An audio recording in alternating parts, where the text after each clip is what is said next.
ఈ విషయం మీరు కూడా ఫీల్ అయ్యి ఉంటారు. ఎవరైనా పర్సన్ నిన్ను ప్రైజ్ చేశారు మొదటిసారి, మీరు కొంచెం హ్యాపీగా ఫీల్ అవుతారు. వాళ్ళు తర్వాత కూడా నిన్ను ప్రైజ్ చేశారు, అప్పుడు నువ్వు నార్మల్ గా ఫీల్ అవుతావు. ఇక సడన్లీ వాళ్ళు నిన్ను ప్రైజ్ చేయడమే స్టాప్ చేశారు. అక్కడేం బ్యాడ్ జరగలేదు, ఇన్సల్ట్ కూడా లేదు, రిజెక్షన్ కూడా లేదు. కానీ నీ మైండ్ ఆలోచించడం మొదలు పెడుతుంది, నేనేమన్నా తప్పు చేశానా, వాళ్ళు ఎందుకు చేంజ్ అయ్యారు, ఇలాంటివే. ఇంకా ఇక్కడ డిస్టర్బింగ్ పార్ట్ ఏంటంటే ఆ పర్సన్ నిన్ను కేర్ చేయమని ఎప్పుడు అడగలేరు, కానీ నీ బ్రెయిన్ వాళ్ళకి స్టక్ అయిపోయి ఉంది. ఇలానే మ్యానిపులేషన్ పనిచేస్తుంది. నీ యాక్షన్స్ ని కంట్రోల్ చేస్తూ కాదు, నీ ఎమోషనల్ రిథమ్ ని వాళ్ళు కంట్రోల్ చేస్తూ నిన్ను వాళ్ళ కంట్రోల్లో తీసుకున్నారు. డార్క్ సైకాలజీ అనేది study of timing, silence, validation, uncertainty, human behaviour ని బెండ్ చేయడం అంతే. అలానే ఇంకొక ఎగ్జాంపుల్ లో ఎవరైనా పర్సన్ కి మీరు ఒక మిస్టేక్ చేశారు, సారీ చెప్పారు, తర్వాత వాళ్ళు ఇట్స్ ఓకే ఫైన్ అన్నారు. అది ఫైన్ కాదని నీకు తెలుసు, బట్ స్టిల్ వాళ్ళు ఫైన్ అన్నారు. అక్కడ థ్రెట్ లేదు, ఆర్గ్యుమెంట్ లేదు, డిమాండ్ కూడా లేదు. కానీ నీ మైండ్ ఇమ్మీడియట్ గా కొన్ని విషయాల్ని రైజ్ చేస్తుంది నీ బ్రెయిన్ లో. ఇంకొకసారి నేను అడగాల, లేదా నేను మొత్తంకే తప్పు చేశానా, వాళ్ళకి యాక్చువల్ గా ఏం అవసరం, ఇవే తిరుగుతుంటాయి. ఇన్ఫాక్ట్ నువ్వు అక్కడ ఏం తప్పు చేయలేవు. ఆ ఒక్క సింగిల్ సెంటెన్స్ పవర్ మొత్తం షిఫ్ట్ చేస్తుంది. నువ్వు అక్కడ చూస్ చేస్తూ లేవిగా నువ్వు రెస్పాండ్ అవుతున్నావు ఒక కనిపించని ఎనర్జీకి. ఇలానే సైకలాజికల్ మ్యానిపులేషన్ రియల్ లైఫ్ లో నీ మీద జరుగుతుంది, కంట్రోల్ వల్ల కాదు. ఈ వీడియోలో అలాంటి 10 dark psychological tricks, manipulation tricks అయినా అనొచ్చు, ప్రతి ఒక్కటి ఈజీగా డివైడ్ చేసి చెప్తా, మీకు కూడా లైఫ్ లో బాగా యూజ్ అవుతాయి. మొదటిగా ద సైలెన్స్. కమ్యూనికేషన్ కి అదొక అబ్సెన్స్ కాదు, అదొక మెసేజ్. ఎవరైనా పర్సన్ సడన్ గా క్వైట్ అయిందంటే, ఒక రిప్లై లేకుండా, రియాక్షన్ లేకుండా, అలానే ఒక ఎక్స్ప్లెనేషన్ లేకుండా, ఇక అప్పుడు నీ మైండ్ ఏం చేస్తుంది, ఆ గ్యాప్స్ ని ఫిల్ చేస్తుంది. నువ్వు కాన్వర్జేషన్ ని రిప్లై చేస్తుంటావు నీ మైండ్ లో, అసలు ఏం మాట్లాడాడు వీడింతకు ముందు, కానీ నువ్వు ఆ కాన్వర్జేషన్ మొత్తం రిప్లై చేస్తావు. అసలు ఏం జరిగింది, నేనేం మాట్లాడా అని నీ మీద నీకు ఒక డౌట్ వస్తుంది. నువ్వు అప్పుడు లేని మిస్టేక్స్ ని వెతుక్కుంటూ ఉంటావు. ఇవన్నీ విషయాలు నీ బ్రెయిన్ లో జరుగుతుంటాయి, ఎందుకంటే ఎదుటి వాళ్ళు సైలెంట్ గా ఉండటం వల్ల. సేమ్ థింగ్ వాళ్ళకు కూడా వర్తిస్తుంది. నువ్వు సైలెంట్ ఉంటే వాళ్ళ మైండ్ లో కూడా అలానే తిరుగుతాయి. దానివల్ల ఒక సెల్ఫ్ బ్లేమ్, ఒక రెసిస్టెన్స్ లేకపోవడం ప్రతిదీ కనిపిస్తుంది. ఒక సైలెంట్ పర్సన్ చేయడు, ఆర్గ్యుమెంట్ పెట్టుకోడు, ఎక్స్ప్లెనేషన్ ఇవ్వడు, కానీ వాళ్ళు వెయిట్ చేస్తారు నీ ఎమోషనల్ వర్క్ పని చేస్తుందా లేదా అని. సైకాలజీలో ఇది మెయిన్ థింగ్. మ్యానిపులేట్ చేయడానికి, ఎదుటి వాళ్ళని కంట్రోల్లో తీసుకోనికి. ఎవరైతే తక్కువ మాట్లాడతారో వాళ్ళకి పవర్ ఉంటుంది, ఎవరైతే సైలెంట్ గా ఉంటారో ఆ ఫ్రేమ్ మొత్తం ని వాళ్ళే కంట్రోల్ చేస్తారు. రెండవది, మేక్ దెమ్ చేస్ వితౌట్ ఆస్కింగ్. ప్రజలు దేన్ని వాల్యూ చేస్తారంటే, వాళ్ళకి ఏదైతే ఆల్మోస్ట్ దక్కుతుంది అనుకుంటారో దాన్నే వాల్యూ చేస్తారు. నువ్వు ఎప్పుడైతే కాన్స్టెంట్ గా అటెన్షన్ ఇస్తున్నావు అది నార్మలే అనిపిస్తుంది, కానీ ఎప్పుడైతే నువ్వు కొంచెం రెడ్యూస్ చేసావంటే, జస్ట్ లిటిల్ బిట్, ఇక ఎదుటి పర్సన్ నీ మీద బెండ్ అవ్వటం నువ్వు అబ్జర్వ్ చేస్తావు. అక్కడ నువ్వు డిమాండ్ ని ఎఫర్ట్ చేయలేవు, నువ్వు ఇంట్రెస్ట్ చూపి అని కూడా వాళ్ళని అడగలేవు. నువ్వు కేవలం లెస్ అవైలబుల్ గా ఉన్నావు. ఇప్పుడు వాళ్ళ మైండ్ చేంజ్ చేస్తూ ఉంటుంది. ఎందుకు చేంజ్ అయ్యారో, నేనేమన్నా కోల్పోయానా అనే మాటలే వాళ్ళ మైండ్ లో తిరుగుతూ ఉంటాయి. ఇది ఎందుకు పనిచేస్తుందంటే, మనుషులకి అన్ఫినిష్డ్ ప్యాటర్న్స్ అంటే అస్సలు ఇష్టం ఉండదు. డిస్టెన్సే ఒక క్యూరియాసిటీని క్రియేట్ చేస్తుంది. ఇప్పుడు ఫర్ సపోజ్ మీరు ఇంట్లో ఉన్నారు, నైట్ టైం, సడన్లీ మీకు ఒక గిన్నె పడ్డ శబ్దం వచ్చింది. అక్కడికి వెళ్ళి చూసావు, ఎవ్వరూ లేరు. అప్పుడు నీ మైండ్ లో స్ట్రక్ అయ్యేది ఒక భయం. ఒక 2 minutes తర్వాత ఒక పిల్లి మీ ఇంట్లో నుంచి బయటికి వెళ్ళటం నువ్వు చూసావు. అప్పుడు నువ్వు కూల్ అవుతావు, ఎందుకంటే నీ బ్రెయిన్ ఆ ప్యాటర్న్ ని ఫినిష్ చేసింది. ఓకే, ఇది పిల్లి వల్ల అని. ఒకవేళ నీకు ఆ పిల్లి కనిపించకపోతే నువ్వు నైట్ అంతా భయపడుతూనే ఉంటావు. ఆ క్యూరియాసిటీని క్రియేట్ చేసేది మనుషులు కూడా ఉంటారు. ఇక్కడ మ్యానిపులేటర్ ప్రెషర్ లో లేడు, నిన్ను ప్రెషర్ కూడా వేస్తలేడు, కానీ నువ్వు అది ఫీల్ అవుతావు. వాళ్ళు పుల్ బ్యాక్ అవుతారు, ఇక నువ్వు వాళ్ళని చేంజ్ చేసుకుంటూ ఉంటావు. మెంటల్లీ అయినా, ఎమోషనల్లీ అయినా, వాలంటరీ అయినా. అది మెయిన్ ట్రిక్. మూడవది, ద స్కేర్సిటీ ఇల్యూషన్.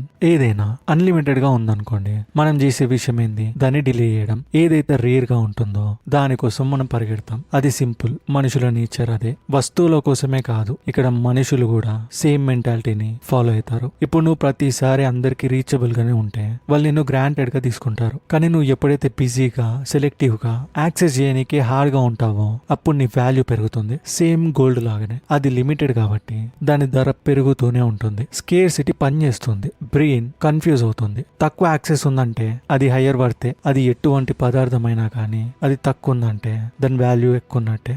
మ్యానిపులేషన్ జరుగుతుంది. ఎప్పుడైతే స్కేర్సిటీ ఉంటుందో నువ్వు డిజైన్ చేయబడి ఉండాలి. లిమిటెడ్ రిప్లైస్ కి, సెలెక్టివ్ ప్రెజెన్స్ కి, కంట్రోల్డ్ ఎక్స్పోజర్ కి. అంటే ఎక్కువ నువ్వు కనిపించాలి కానీ రేర్ గా. ప్రజలు చేజ్ చేయరు. వాళ్ళకి ఏదైతే కావాలో దాని వెనుక వాళ్ళు వెళ్ళరు. వాళ్ళు దేనైతే కూలిపోతా అనుకుంటారో దాని వెనుకనే వాళ్ళు వెళ్తారు. ఇక్కడ ఫియర్ ఇల్యూషన్ లాంటిది. ఇక ఆ ఇల్యూషన్ ఒక కంట్రోల్. 4వది ఎమోషనల్ హుక్. స్ట్రాంగ్ ఎమోషన్స్ ఒక మెమొరీని క్రియేట్ చేస్తాయి, కానీ మిక్స్డ్ ఎమోషన్స్ ఒక అటాచ్మెంట్ ని క్రియేట్ చేస్తుంది. ఎప్పుడైతే ఎవరైనా నేను అర్థం చేసుకునేలాగా నేను ఫీల్ చేపిస్తే అప్పుడు నువ్వు కొంచెం హ్యాపీగా ఫీల్ అవుతావు. ఇక సడన్ గా వాళ్ళు డిసపియర్ అయితే నీ బ్రెయిన్ అప్పుడు ఆ ఫీలింగ్ ని మళ్ళా తెచ్చుకోనికి చేజ్ చేస్తుంది. అదేం లవ్ కాదు, దాన్ని కండిషనింగ్ అంటారు. ఇక్కడ ప్యాటర్న్ సింపుల్. వార్మ్ గా ఉంటుంది, విత్డ్రాల్ గా ఉంటుంది, మళ్ళా వార్మ్ వస్తుంది. అంటే సీజన్స్ చేంజ్ అయినట్టు. నువ్వు ఆ పర్సన్ కి లింక్ అయ్యి రిలీఫ్ గా ఉన్నట్టు అనిపిస్తుంది, సిచ్యువేషన్ కి కాదు. ఇక ఓవర్ టైమ్ లో నువ్వు లాజిక్ ని పక్కన పెడతావు, ఎమోషనల్ సిగ్నల్స్ ని పట్టుకుంటావు.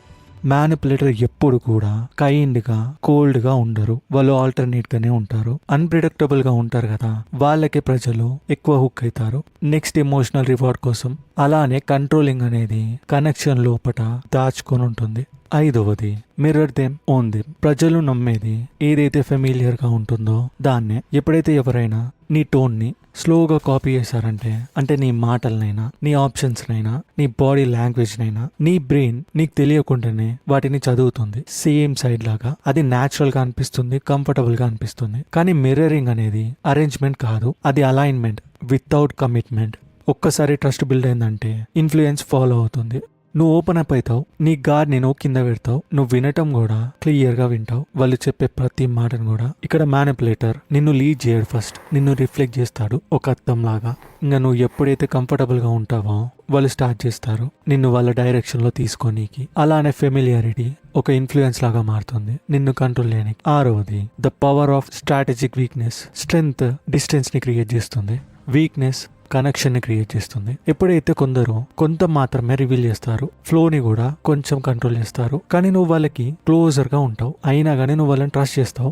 వాళ్ళు వీక్ గా ఉన్నారని కాదు, కానీ వాళ్ళు మనుషుల్లాగానే కనిపించారు. అదే స్ట్రాటజీ. అక్కడ వీక్నెస్ అనేది ర్యాండమ్ కాదు, అది చూస్ చేసుకున్నారు సేఫ్ గా ఉండనీకి, నాన్ థ్రెటనింగ్ గా ఉండనీకి. నీ బ్రెయిన్ అప్పుడు హానెస్టీని చదువుతుంది, ఇక డిఫెన్స్ ని కూలిపోతుంది. ఒక్కసారి ట్రస్ట్ ఏమైందంటే ఇన్ఫ్లుయెన్స్ అనేది ఈజీ అవుతుంది. అందుకనే కొందరు రైట్ వీక్నెస్ ని చూపిస్తారు ఎదుటి వాళ్ళని లొంగ తీసుకోవడానికి. 7వది కన్ఫ్యూజన్ క్రియేట్స్ అథారిటీ. ఎవరైనా క్లియర్ గా ఉన్నారంటే నువ్వు వాళ్ళని క్వశ్చన్ చేస్తావు. అదే ఎవరైనా నిన్ను కన్ఫ్యూజ్ చేస్తున్నారంటే నువ్వు అప్పుడు ఊహించుకునేది ఏంటి, ఎదుటి పర్సన్ కి చాలా తెలుసు అని. వాళ్ళు కాంప్లెక్స్ వర్డ్స్ యూజ్ చేస్తారు, వెరైటీ ఆన్సర్స్ యూజ్ చేస్తారు, ఏదో వాళ్ళకి తెలుసు అన్నట్టు. అప్పుడు ప్రజలు లేదా నువ్వే నీ మీద ఒక డౌట్ పెట్టుకుంటావు, నేనే రాంగా అని. నువ్వు ఛాలెంజింగ్ చేయడం ఆపేస్తావు, వాళ్ళ మాటలు వినుకుంటూ ఉంటావు. అప్పుడు నీ కన్ఫ్యూజన్ పవర్ ని షిఫ్ట్ చేస్తుంది. ఎవరైతే తక్కువ అర్థం చేసుకుంటారో అప్పుడు వాళ్ళు ఫాలో అవుతారు, ఎవరైతే ఎక్కువ అర్థం కాకపోయినా ఒక కన్ఫ్యూజన్ ని క్రియేట్ చేస్తారో వాళ్ళని. అందుకనే మ్యానిపులేటర్ ప్రతిసారి వాళ్ళ విషయాన్ని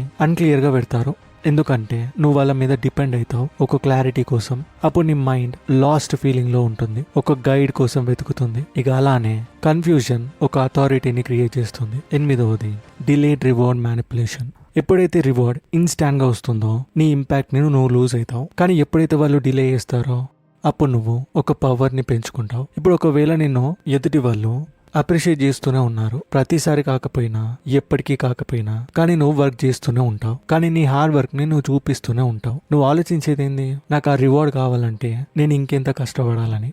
ఇదే సేమ్ మెకానిజం గ్యాంబ్లింగ్ లో కూడా యూజ్ చేస్తారు. అన్ప్రిడిక్టబుల్ రివార్డ్స్ ఒక అబ్సెషన్ ని క్రియేట్ చేస్తుంది. మ్యానిపులేటర్స్ వాలిడేషన్ ని డినే చేయరు, వాళ్ళు డిలే చేస్తారు. జస్ట్ నువ్వు ట్రై చేయనీకి, నువ్వు హోప్ పెట్టుకోనీకి వాళ్ళు ఆడుతున్న గేమ్ అది. టైం పెరిగే కొద్దీ నీ ఎఫర్ట్ ఇంక్రీజ్ అవుతుంది, నీ సెల్ఫ్ రెస్పెక్ట్ తగ్గిపోతుంది. అందుకనే వాళ్ళు డిలే చేస్తూ ఉంటారు రివార్డ్స్ ని నిన్ను కంట్రోల్లో తీసుకోనికి. 9వది వాలిడేషన్ విత్డ్రాల్ ఎఫెక్ట్. ఎప్పుడైతే అప్రూవల్ కాన్స్టెంట్ గా ఉంటుందంటే అప్పుడు నార్మల్ గానే ఫీల్ అవుతావు. ఒకవేళ అప్రూవల్ ని సడన్ గా తీసేసుకున్నారంటే అది పర్సనల్ గా ఫీల్ అవుతుంది. ఎవరైనా నిన్ను ఫస్ట్ ప్రేజ్ చేస్తారు, తర్వాత వాళ్ళు న్యూట్రల్ అవుతారు, కోల్డ్ అవుతారు. అప్పుడు నీ మైండ్ రీజన్స్ కోసం వెతుకుతుంది, వాళ్ళు ఏమైండ్రు, ఏమనుకుంటున్నారని. నువ్వు ఎంత హార్డ్ ట్రై చేస్తే అంత బిహేవియర్ నీది అడ్జస్ట్ అవుతుంది. ఫైనల్ గా నువ్వు లాస్ట్ అవుతావు, నిన్ను నువ్వు కూలిపోతావు. అక్కడ ఎవరేం చెప్పలేరు, ఎవరు కూడా ఏం డిమాండ్ చేయలేరు. అలానే మ్యానిపులేషన్ పనిచేస్తుంది. ఒక వ్యాలిడేషన్ ని వాళ్ళు తీసేస్తారు, ఒక సెల్ఫ్ డౌట్ ని పెడతారు, ఇండిపెండెన్స్ ని పెడతారు, క్రిటిసైజ్ చేయరు, వాళ్ళ అబ్సెన్స్ కూడా కారు, వాళ్ళు ఉంటారు కానీ ఏం పట్టించుకోరు. ప్రజలు రిజెక్షన్ ని భయపడరు, వాళ్ళు భయపడేది ఏంటంటే వాళ్ళకున్న అప్రూవల్ వెళ్ళిపోతుందేమో అని. 10వది దాన్ స్పోకెన్ ఫియర్ ట్రిగర్. భయంకి థ్రెట్స్ అవసరం లేదు, వాటికి ఇంప్లికేషన్స్ కావాలి. ఎవరైనా చెప్తారు నీకు ఏదైతే ఇష్టమో అది నువ్వు చేయని, ఒక సర్టెన్ టోన్ తోని వాళ్ళు చెప్తారు, కానీ నీ బ్రెయిన్ కొన్ని కాన్సిక్వెన్సెస్ ని వింటాయి. నువ్వు ఇమాజిన్ చేసుకుంటావు నువ్వు ఓడిపోతావు అని, డిసప్రూవల్ అవుతావు, డిస్టెంట్ అవుతావు. అక్కడేం ప్రామిస్ చేయలేరు, అక్కడేం నేను వార్నింగ్ కూడా చేయలేరు, కానీ నీ బ్రెయిన్ డేంజర్ ని ఫీల్ చేస్తుంది. మ్యానిపులేటర్స్ రేర్ గా చెప్తారు ఏం జరుగుతుందని, కానీ నీ ఓన్ ఫియర్సే నీతో ఒక గేమ్ ఆడుతుంది. ఎప్పుడైనా గుర్తుపెట్టుకోండి, ఒక స్ట్రాంగెస్ట్ కంట్రోలర్ గట్టిగా మాట్లాడి చెప్పారు, ఎందుకంటే ఒక్కసారి భయం ఏర్పడ్డదంటే ఎదుటి పర్సన్ లో అది చాలా ఛాలెంజింగ్ గా ఉంటుంది. అప్పుడు నీకు ముందుకు వెళ్ళు అనే దారిలే ఒక భయం ని సృష్టిస్తాయి, అక్కడ ఏముంటుందా అని. నువ్వు ప్రిపేర్ అయ్యి ఉంటావు మోస్ట్లీ, నేను సాధిస్తా, నేను చేస్తా అని, కానీ ఎవరైనా వచ్చి వెళ్ళు చూడు అని అంటే అప్పుడు నువ్వు చూడలేవు.